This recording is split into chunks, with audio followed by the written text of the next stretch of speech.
Hello students, I am Kunal दुआ from इकोविजनर and आज हम देखते हैं हमारा सेकंड बुक का इंडियन इकोनॉमिक डेवलपमेंट का चैप्टर 5 एंड 6 दोनों इसलिए लिखा हुआ है क्योंकि पहले भी कहा था कुछ बुक्स में चैप्टर 5 है, कुछ में 6 है, तो तुम चैप्टर के नाम से देखना ह्यूमन कैपिटल फॉर्मेशन। तो ये हम स्टार्ट करते हैं।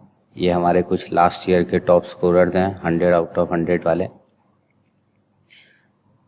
तो क्वेश्चन है difference between human capital and human development.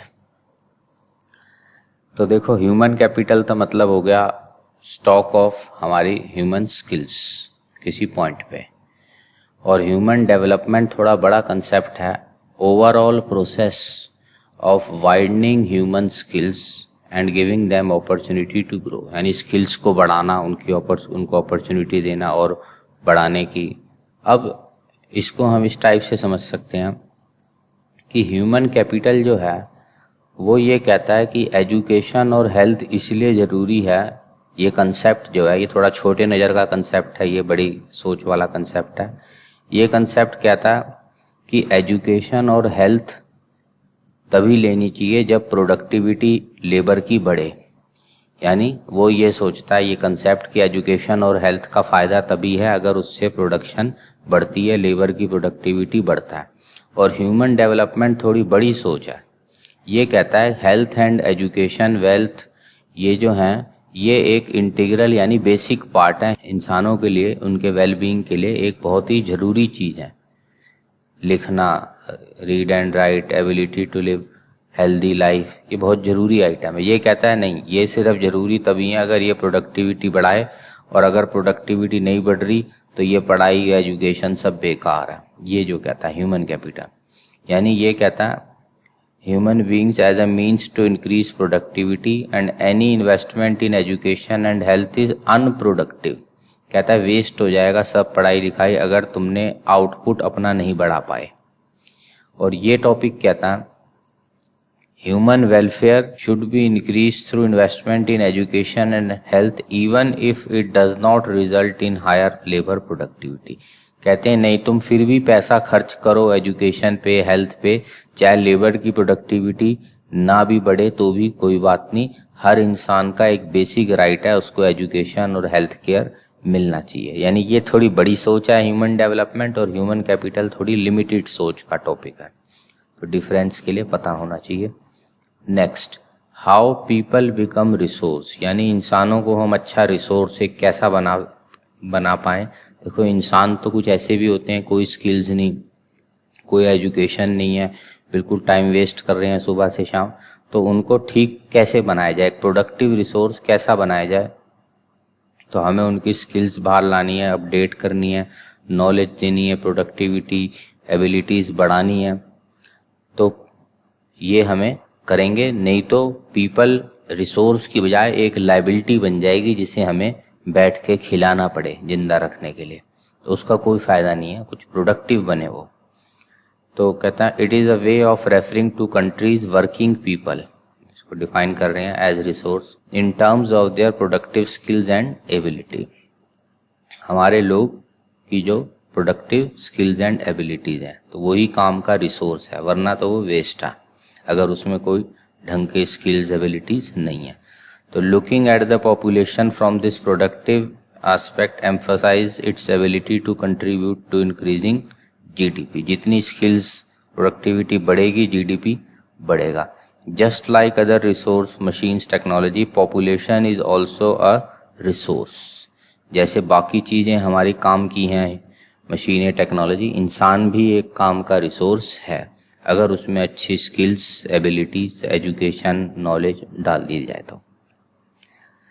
अगला question 6, explain state of human capital formation in India and need for government intervention, यानी सरकार को क्या जरूरत पड़ी कि वो हमारे देश के एजुकेशन एंड हेल्थ सेक्टर में इंटरफेयर करे। तो देखते हैं इसको। तो कहता है human capital formation is outcome of investment, यानी HCF कब होगा ह्यूमन कैपिटल फॉर्मेशन, जब हम पैसा लगाएंगे एजुकेशन में, हेल्थ में, लोगों की ट्रेनिंग, माइग्रेशन, अच्छी नॉलेज देने में। ये हम पॉइंट्स पहले कर चुके हैं। इनमें से जो मेन है वो है एजुकेशन एंड हेल्थ। अब इंडिया का क्या है, हमारे यहाँ यूनियन गवर्नमेंट है, सेंट्रल, स्टेट, लोकल, छोटे छोटे कॉरपोरेशंस, पंचायत, ये सब। तो हमारे कॉन्स्टिट्यूशन ने फंक्शंस बताए हैं जो हर लेवल की गवर्नमेंट को अपने अपने लेवल पे करना है। Accordingly expenditure on both are to be carried out simultaneously by all the 3 tiers या 3 लेवल्स। हर लेवल पे सबको एजुकेशन और हेल्थ पे सरकारों को खर्चा करना है। नीड फॉर गवर्नमेंट इंटरवेंशन, क्यों सरकार को हम बीच में इन्वॉल्व कर रहे हैं, इंटरफेयर कर रहे हैं एजुकेशन एंड हेल्थ में? तो इसका कारण इसलिए है, education and health care services create both private and social benefits, और इसमें प्राइवेट लोगों का भी रोल है और गवर्नमेंट की इंस्टीट्यूशंस का भी रोल है। एजुकेशन हेल्थ में प्राइवेट कॉलेजेस भी हैं, हॉस्पिटल्स हैं, गवर्नमेंट कॉलेजेस हॉस्पिटल्स भी हैं। और expenditure on education and health एक सब्सटैंशियल लॉन्ग टर्म इम्पैक्ट छोड़ता है और उसे रिवर्स नहीं कर सकते, इसीलिए सरकार को बीच में लाना पड़ेगा। मतलब मान लो कोई ऑपरेशन करवाना है किसी को, तो मान लो 20 लाख का ऑपरेशन है, टांगों का ऑपरेशन है, तो ये एक बहुत लॉन्ग टर्म इम्पैक्ट वाली सिचुएशन है। 20 लाख भी मेरी ज़िंदगी का बहुत बड़ा अमाउंट है और टांगों का ऑपरेशन वो भी एक लॉन्ग टर्म इम्पैक्ट डालेगा। तो अगर गलत जगह पे ये हो गया, पैसे भी बर्बाद होंगे और इसको मेरी टांग भी गई, तो रिवर्स करना भी पॉसिबल नहीं होता। ऐसी पढ़ाई के साथ है, गलत कॉलेज में पैसे फंसा दिए मैंने, गलत पढ़ाई कर ली, वो बाद में कोई रिकॉग्निशन भी नहीं है उस कॉलेज की, पैसे भी गए और मेरे वो 3 साल भी लाइफ के बर्बाद हो गए जो कि वापस नहीं आएंगे। तो क्योंकि ये दोनों डिसीजन, पढ़ाई और हेल्थ, हॉस्पिटल, कॉलेज, ये जो डिसीजंस हैं ये बहुत लंबा लाइफ पे इम्पैक्ट डालेंगे और रिवर्स नहीं कर पाते हम इन्हें, इसीलिए सरकार का इसके ऊपर नज़र रखना ज़रूरी है ताकि किसी के साथ कोई धोखा ना हो। जैसे मैंने एग्जांपल बताया, चाइल्ड को एक स्कूल में एडमिशन दिया या हेल्थ केयर में हमने एक डॉक्टर के यहाँ रजिस्ट्रेशन कराया, पैसे दिए, तो कहीं और इंस्टीट्यूशन या हॉस्पिटल में डालूं, किसी गलत में पहले डाल दिया तो सब्सटेंशियल डैमेज हो चुका होगा, मेरी लाइफ का काफ़ी पैसा, टाइम, एनर्जी वेस्ट हो चुकी होगी जब तक मैं अपने स्कूल, कॉलेज, हॉस्पिटल को चेंज करूँगा। मोरओवर इंडिविजुअल बंदे को इतनी कंप्लीट नॉलेज नहीं होती quality of school, college, hospital और उनके खर्चों के बारे में, तो कोई भी एक आम बंदे को बेवकूफ़ बनाया जा सकता है इन मामलों में, स्कूल, कॉलेज, हॉस्पिटल में। इसीलिए the providers of these services acquire monopoly, इनके पास मोनोपोली पावर होती है। शहर में मान लो गिनती के स्कूल, कॉलेज हैं या गिनती के हॉस्पिटल हैं, तो वो पब्लिक को लूट सकते हैं, एक्सप्लॉइट कर सकते हैं। इसलिए सरकार का इन पे नज़र रखना बहुत ज़रूरी है ताकि ये लोग स्टैंडर्ड्स जो गवर्नमेंट ने सेट करे हैं वो फॉलो करें, धोखाधड़ी ना करें, गलत रेट ना लें। इसीलिए सरकार ने दोनों एरियाज़ पे अपनी नज़र रखी हुई है, एजुकेशन एंड हेल्थ, क्योंकि लाइफ के लिए दोनों बहुत ज़रूरी हैं और लॉन्ग टर्म इम्पैक्ट डालते हैं हमारी ज़िंदगी में। हमारे देश में काफ़ी पॉपुलेशन बिलो पॉवर्टी लाइन रहती है और वो बेसिक एजुकेशन एंड हेल्थ अपने दम पे खुद अचीव या एक्वायर या अफोर्ड नहीं कर सकती। इसलिए substantial section of our people super rich तक तो पहुंच ही नहीं सकते, सरकार को बीच में आना पड़ेगा, क्योंकि basic education and health care सबका राइट है। तो गवर्नमेंट को ही ये प्रोवाइड कराना पड़ता है, बेसिक पढ़ाई, बेसिक हेल्थ सर्विसेज, वो भी free of cost. Government schools, colleges, university में डिजर्विंग लोगों को फ्री गवर्नमेंट ये सारी हेल्थ एजुकेशन फैसिलिटीज देती है। नेक्स्ट क्वेश्चन है, growth in government expenditure on education, सरकार क्या खर्चा कर रही है एजुकेशन पे। तो हम इसको 2 तरीके से मेजर करते हैं। एक, percentage of total government expenditure, मान लो सरकार का टोटल खर्चा है 100, उसमें से गवर्नमेंट 20 खर्च कर रही है मान लो एजुकेशन के ऊपर, तो इसका हो गया ये 20%। अपने खर्चों का कितना परसेंट। दूसरा है परसेंटेज ऑफ जीडीपी। मान लो देश का जीडीपी 1000 है, उसमें गवर्नमेंट 20 रुपये खर्च कर रही है, तो ये रेशो तो ठीक था 20%, पर यहाँ से रेशो 20% नहीं है, ये 2% ही रह गया बस। तो दोनों तरीके से हम नापते हैं, एक सरकार के अपने खर्चों में से ये कितना परसेंट है, दूसरा देश का टोटल जीडीपी है उसका ये एजुकेशन कितना परसेंट है खर्चा। तो the percentage of education expenditure as total government expenditure indicates the importance हमने कितनी दी है एजुकेशन को। सरकार ने कितने, जितना ज़्यादा परसेंट सरकार खर्च करेगी अपने टोटल खर्चों में से, तो मतलब सरकार बड़ी सीरियस है एजुकेशन को लेके, वो उसको इम्पोर्टेंस देती है। और the percentage of education expenditure of GDP express how much of our income is being committed for the development of education, यानी ओवरऑल देश की इनकम में से कितना परसेंट हमारा एजुकेशन के लिए कमिटेड है या उस पर कितना स्पेंड हो रहा है वो बताता है। तो दोनों को अब हम देखते हैं। ड्यूरिंग 1952 से 2014 तक education expenditure as a percentage of total government expenditure ये बड़ा है 7.92 से 15.7, लगभग डबल हो गया है जो सरकार का अपने टोटल खर्चों में से परसेंटेज अगर हम देखें एजुकेशन के ऊपर जो खर्च हुआ है। और परसेंटेज ऑफ देश का जीडीपी देखें, यानी देश के टोटल जीडीपी में से एजुकेशन पे कितना खर्च हुआ था, तो वो 0.64 से 4.13 हुआ है। यानी दोनों नज़र से देखें तो एजुकेशन पे खर्चा बढ़ा है। वो बात अलग है कि अभी भी हम यही बोलेंगे और बढ़ना चाहिए था, पर ठीक है, फिर भी जो बड़ा है तो अच्छी बात है। और 2009 में ये एक मेन बात है, ईयर ध्यान रखना है 1 मार्कर के लिए, गवर्नमेंट ने राइट टू एजुकेशन एक्ट बना दिया एक, जहाँ फ्री एजुकेशन मिलेगी सबको, एक फंडामेंटल राइट है। 6 से 14 साल तक के बच्चों को फ्री एजुकेशन मिलेगी इस राइट के अंदर 2009, ये ईयर याद रखना। और गवर्नमेंट ने इसके लिए स्पेशल 2% एक एजुकेशन सेस भी लगाना शुरू किया था, और उस सेस से जो पैसा आ रहा था वो स्पेशली एजुकेशन के लिए अलग रख दिया गया था। तो यानी सरकार ने सीरियस स्टेप्स कुछ लिए थे हमारे पुराने, जो ये टाइम पीरियड लिखा है अब हमें उसी टाइम की बात करनी है। लेटेस्ट तो 2020 या इसके तो इन्फॉर्मेशन नहीं है हमारी बुक्स में, तो जो ईयर्स हैं हमें उसी की ही लिखनी है। In addition to this government ने काफ़ी पैसा खर्च किया on promotion of higher education and लोगों को लोन्स मिले ताकि वो और आगे की पढ़ाई हायर लेवल की कर सकें। अगला, ग्रोथ ऑफ एजुकेशन सेक्टर।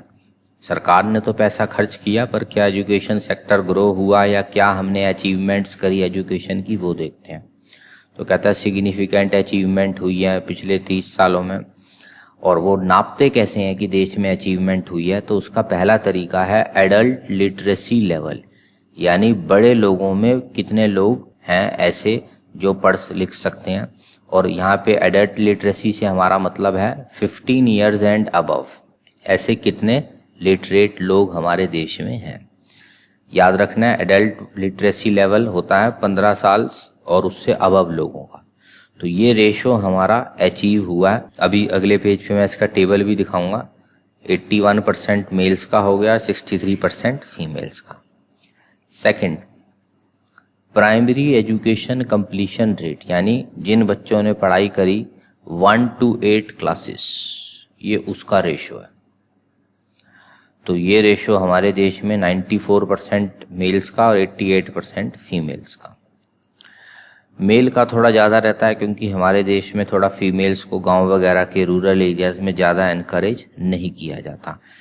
अब यहाँ जहाँ तक इसे डेटा की बात है 81, 63, 94 और अभी ये अगले पेज पे और ये दे रखे हैं, देखो ऐसे वर्ड टू वर्ड हमें नहीं याद करने, आइडिया बस हो। दूसरा, कंपैरिजन में पूछे जा सकते हैं कि कैसी हमारी ग्रोथ चल रही है लिटरेसी रेट की, तो ऐसा कोई टेबल बना के वो पूछ सकते हैं।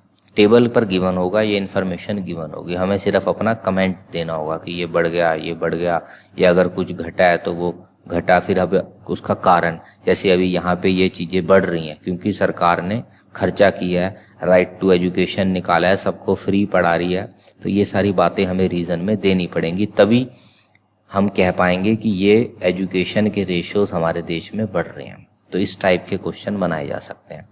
यूथ लिटरेसी रेट, यानी यहाँ पे ध्यान रखना है, लिटरेट बंदे जो हैं, यूथ की बात हो रही है 15 से 24 की एज ग्रुप के। फिर दोबारा देख लो, पिछला वाला था, ये तो था 15 साल से ऊपर, यानी 20, 30, 40, ये कुछ भी हो सकता है, ऊपर है जो भी पढ़े लिखे लोग हैं।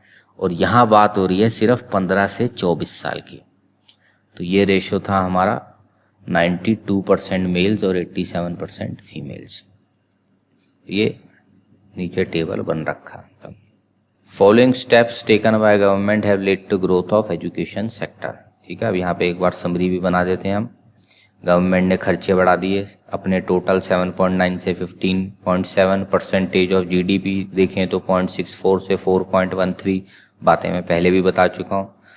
तो सरकार ने अपने खर्चे बहुत बढ़ाए हैं। राइट टू एजुकेशन एक्ट लाई है सरकार, जहाँ बच्चों को फ्री पढ़ाई मिल रही है, इसीलिए ये अच्छी इम्प्रूवमेंट हो रही है। 2% सेस लगाया है, ये भी एक अच्छी बात है। और स्पेशल ये पैसा अलग से एजुकेशन के लिए रख दिया गया है।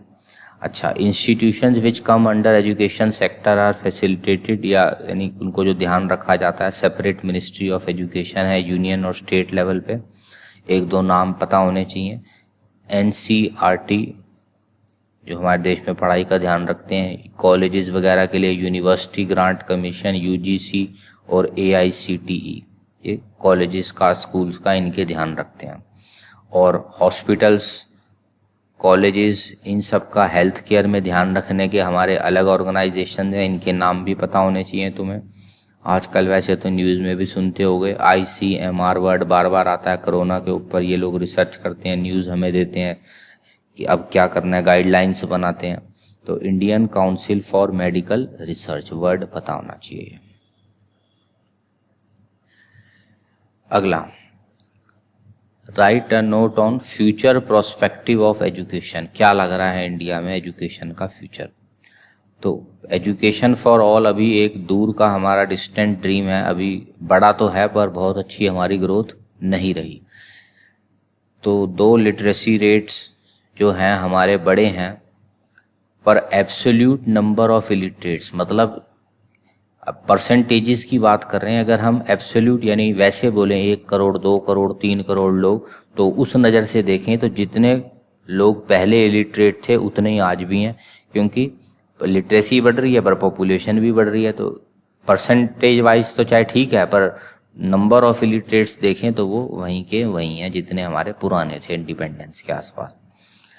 अब 1950 में हमने कॉन्स्टिट्यूशन बनाया था अपने देश का, और तब हमने कहा था कि हम बच्चों को फ्री पढ़ाई करवाएंगे विद इन 10 ईयर्स। ये बात हुई थी 1950 में कि विद इन 10 ईयर्स हम कानून बना देंगे फ्री पढ़ाई का। पर ये कानून जाके बना 2009 में। तो देखो कितनी लेट काम चल रहा है। हमने सोचा था 1960 तक हो जाएगा, 2009, लगभग 50 साल लेट। तो बहुत गलत चल रहा है हमारे यहाँ सिस्टम, बहुत लेट हमने ये स्टार्ट किया। Had we achieved this earlier, तो अब तक 100% लिटरेसी हो जाती देश में। 50 साल लेट हो गए हम। और अभी भी जो हम खर्चा कर रहे हैं 4% के करीब, जो भी हमने बोला था, वो भी हमें अभी और बढ़ाना पड़ेगा। 6% के करीब हमें कम से कम वो लाना चाहिए। अगला, जेंडर इक्विटी, यानी मेल फीमेल का गैप मैंने पहले भी बताया था जब टेबल देख रहे थे। डिफरेंस है हमारे यहाँ, नैरो तो हो रहा पर डिफरेंस है, एक पॉजिटिव बात है। चलो जेंडर इक्विटी की, भाई पहले मेल फीमेल की पढ़ाई का जो गैप था वो बहुत ज़्यादा था, अब वो कम हो रहा है, पर गैप अभी भी है, जो कि ये बताता है हमारे यहाँ वुमेन को ज़्यादा एनकरेज नहीं किया जाता। और हमें अभी ज़रूरत है कि वुमेन को और रोल बढ़ाएं, उसको एजुकेशन में और बाकी एरियाज़ में उसका रोल बढ़े। अच्छा, फिर improving economic independence, social status of women बढ़ाना है, उनको एक्सप्लॉयटेशन से बचाना है, तभी होगा जब उन्हें अच्छी पढ़ाई मिलेगी वुमेन को। अच्छा, अगला, women education makes favourable impact on fertility rate and health care of women and children.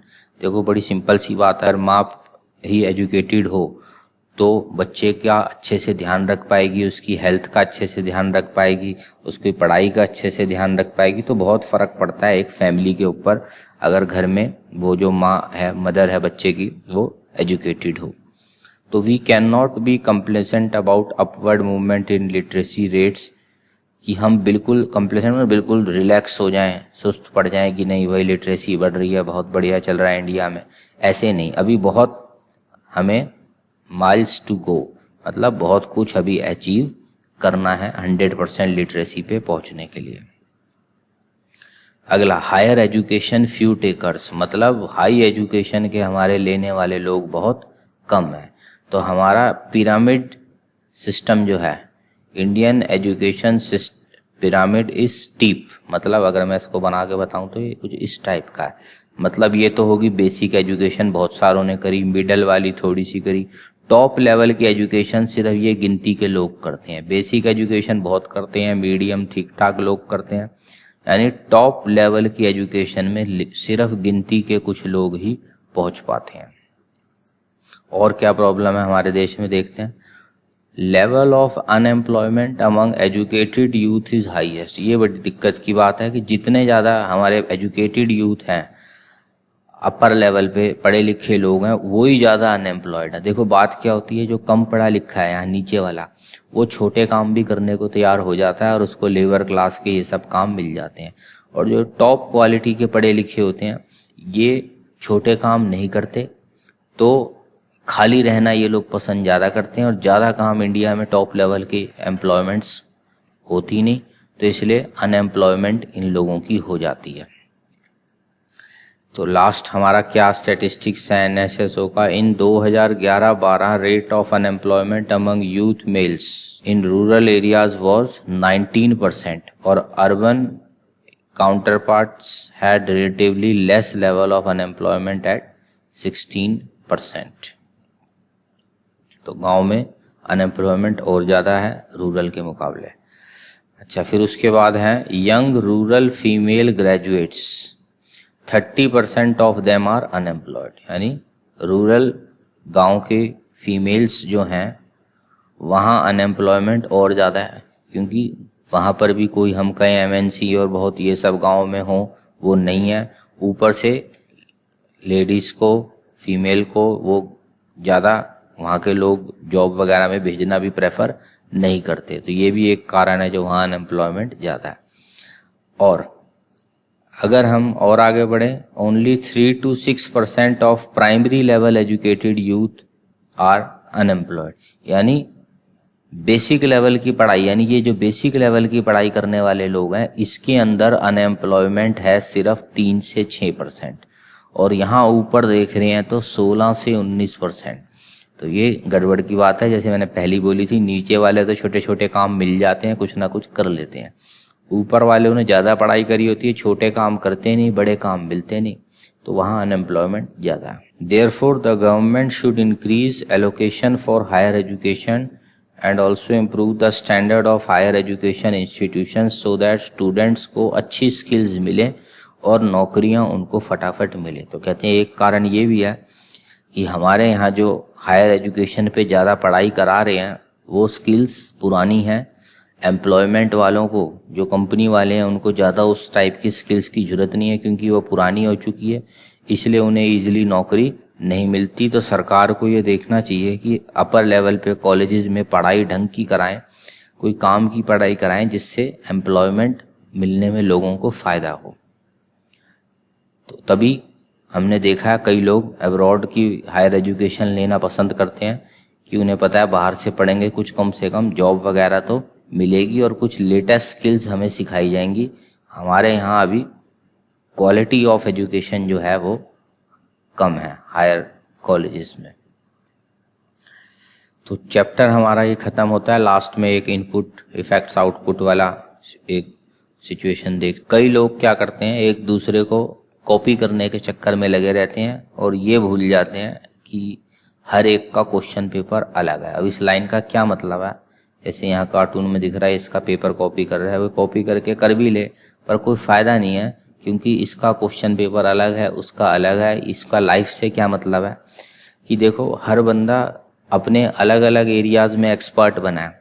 मान लो कोई पढ़ाई का एक्सपर्ट है, कोई किसी स्पोर्ट्स का, कोई किसी और क्रिएटिव वर्क का, कोई किसी चीज़ का। तो हम सिर्फ, हर बंदा अलग है, तो हम सिर्फ सामने वाले को देख के यही सोचें एग्जैक्ट बस कॉपी करता चलूं और मेरी लाइफ सेट हो जाएगी, तो ऐसा नहीं है। जो चीज़ हमारे पास है वो सामने वाले के पास नहीं है, जो हमारे में बहुत कम है सामने वाले में बहुत ज़्यादा है। तो सिर्फ किसी को 100% कॉपी करना कोई समझदारी नहीं है। और वो बात कई क्लासों से मैं पहले भी बोली है कि इस बात का अफसोस और कर लेना वो उसके पास ये, उसके पास वो, हमारे पास नहीं है, वो चीज़ भी गलत है। किसी को, हर बंदा अलग है, सामने वाले को कॉपी करने से हमें कोई फ़ायदा नहीं है। ठीक है, इंस्पिरेशन वाली वर्ड एक अलग होता है कि भाई उससे मुझे इंस्पायर होना है, उसके जैसे मेहनत करनी है, पर आखिरकार लाइफ सबकी अलग है। हमें अपने लेवल के हिसाब से, अपनी सिचुएशन के हिसाब से अपना आंसर बनाना है, यानी अपनी लाइफ के डिसीजन लेने हैं जो मेरे लिए बेस्ट है। मैं जिसमें एक्सपर्ट हूँ उसी एरिया में मैं घुसूँ और वहाँ पे अपने दम पे सबसे बेस्ट परफॉर्मेंस अपनी दे सकूँ लाइफ में। तो आज यहीं तक रखते हैं, नेक्स्ट क्लास में हम अपना अगला चैप्टर स्टार्ट करेंगे। ठीक है, थैंक यू।